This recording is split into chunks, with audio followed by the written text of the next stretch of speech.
Hello guys and welcome to another video. Today I've got some GTA 5 sort of news and information. I've done this about many games before, like these sort of videos where I just go over some features in it. And obviously I think it was inevitable that I was going to make some dedicated to GTA 5. This is probably going to be the game of the year in my opinion. I'm just going to go ahead and say that because I think this game is going to be amazing. And I thought I'd talk about 3 or actually 4 different sort of categories today. So I've got PS4, combat, gangs, and characters, and I'll go into more sort of depth about each sort of thing later on. But obviously I'm really excited for this game, and obviously these are just my opinions. Let me know what you guys think about this game, and in particular these sort of features. I plan on making more, and especially when the game's out, heaps of videos dedicated to GTA 5. But let's go into the first topic, which is PS4, or sort of next gen I should say. So there has been talks that this game might be released for the PS4 sort of after the release for the PS3 and everything else. Obviously they delayed it to September the 17th, which could mean that they were planning or are planning to try and have it on the PS4 at one stage. Or obviously they haven't even announced the PC version yet, so maybe the PC version will come with PS4. Still hasn't been confirmed yet, but if you guys remember, GTA 4, I believe, was delayed quite a lot. So, this might even get another delay for all we know. So, personally, I think if it's on PS4, it will be a better game. Obviously, the capabilities for the PS4 and the new Xbox are going to be much, much better. And they'll be able to do so much more with the next generation of consoles. But I'm guessing they'll release it on the PS3 and the Xbox 360 and the new generation of consoles, as well as the PC. That'd be my ideal sort of outcome. And let me know what console you guys are going to get it on. Anyway, let's move on to the next thing. So the next thing is combat, and there's a lot to talk about here. I don't want to bore you guys and just talk about things that have been confirmed. I thought I'd sort of talk about the newest sort of information I could find about combat. So obviously you may have heard of some of this. Some of it may be familiar, but nonetheless, let's go into it. So the first thing that people were comparing it to, by the sounds of it, is sort of a Max Payne sort of similarity. If you guys played Max Payne 3, that game had a really fun, sort of fast-paced combat system where you were sort of constantly running and gunning, and everything was just really fun in that game to do with combat. It sounds like it's going to be sort of similar to that sort of style in the way that constant running and gunning, and sort of a lot of gore and whatnot.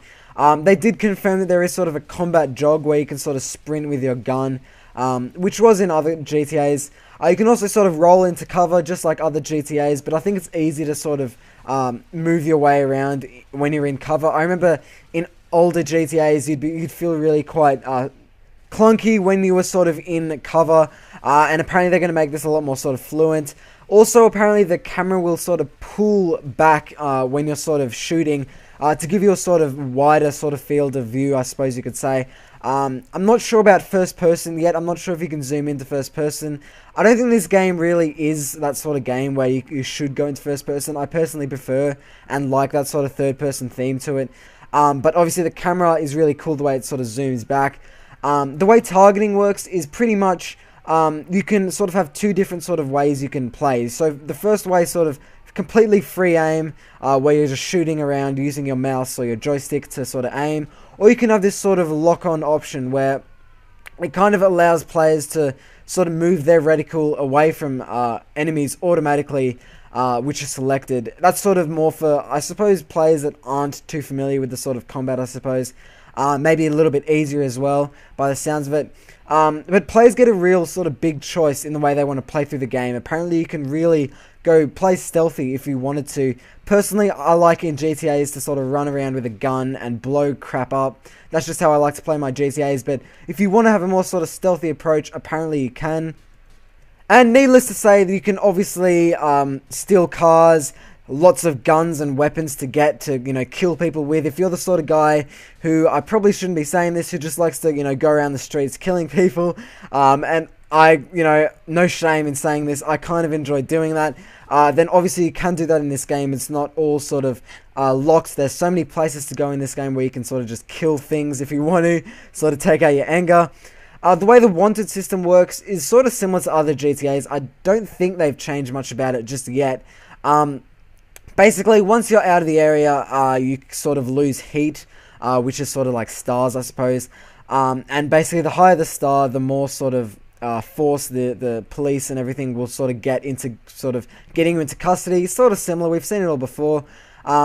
Not sure about how it's actually going to work, like in sort of the certain stages, because I remember in the old GTAs, like suddenly tanks would come if you start killing enough people, which is pretty crazy.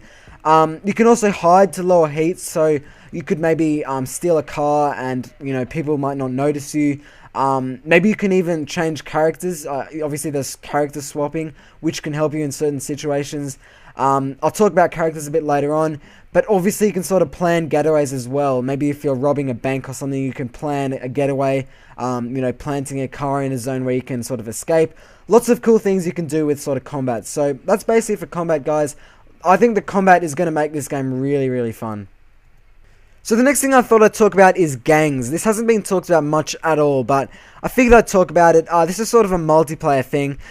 Just like in the older GTAs, you can join gangs, which for me is awesome. I think it really is sort of that typical GTA sort of feeling where you can join gangs and you can work for them and whatnot and get money and stuff like that. But this also works in multiplayer. Obviously, it's like a huge open world where you guys can go around robbing banks and stuff like that. For me, that sounds totally awesome, and I really can't wait for that.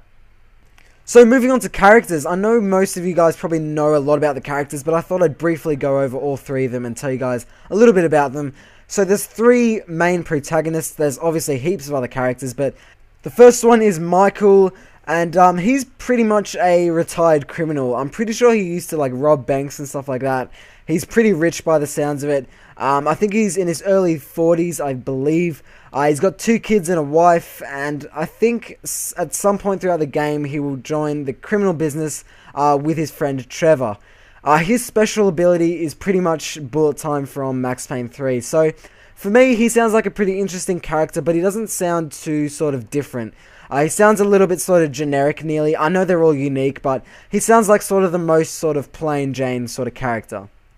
So the next one is Trevor Phillips. He is a bit of a psycho. He's a kind of crazy druggo, a completely abused ex-military pilot. He gets up to pretty horrible stuff. I'm pretty sure he lives in like a trailer in the middle of the desert. He used to rob with his friend Michael, I believe, and I'm pretty sure he's going to start robbing again and join the criminal business again later on with Michael. For me, he sounds like a pretty awesome character. I think I'll be playing him just because he's really psycho, and he just sounds like a lot of fun. His special ability is to sort of go crazy. He gets this adrenaline mode where he does more damage and he just goes mental. And for me, that kind of sounds like a bit of a badass, and I kind of want to play as him. So the last character is Franklin, and he's in his mid-20s, so he's the youngest of all the characters. I think Trevor's sort of in his late 30s, I believe. Not 100% sure about that. But he works for a car dealership, a bit of a sly dog. He sort of rips people off and stuff like that. He's friends with absolutely immature douchebags. Then he meets Michael some point throughout the game, and I think he just joins what Michael and Trevor do, and they sort of get up to mischief, that sort of stuff. Now, the main thing I wanted to talk about in terms of characters is the sort of diversity. I love the fact that you can use all 3 different characters throughout the game, and you can really get to meet all 3 of them and really know what all 3 of them are really all about.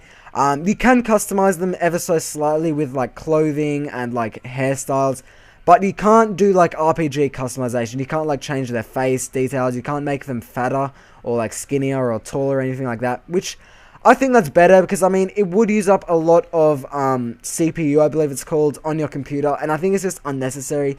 Doesn't need to be in GTA. There is like sort of skills, I suppose: strength, shooting, stealth, flying, driving, and lung capacity, which I think all 6 of them can be increased. And basically at any point outside of missions, and I think throughout missions as well, you can change your characters, so you can really do cool things. You can say you're in like a cops are chasing you and you're playing as Franklin. You can change to like Trevor, and then you can get Trevor involved. I don't know if the AI will control the other guys while you're kind of using one of the other characters, but I believe if you sort of swap from Michael to Trevor, you might be in the middle of like the desert. So I think this game is going to be amazing. I thought I'd just touch on those 4 topics today. Let me know what you guys think about them. Thanks a lot for watching, and yeah, I'll see you guys later.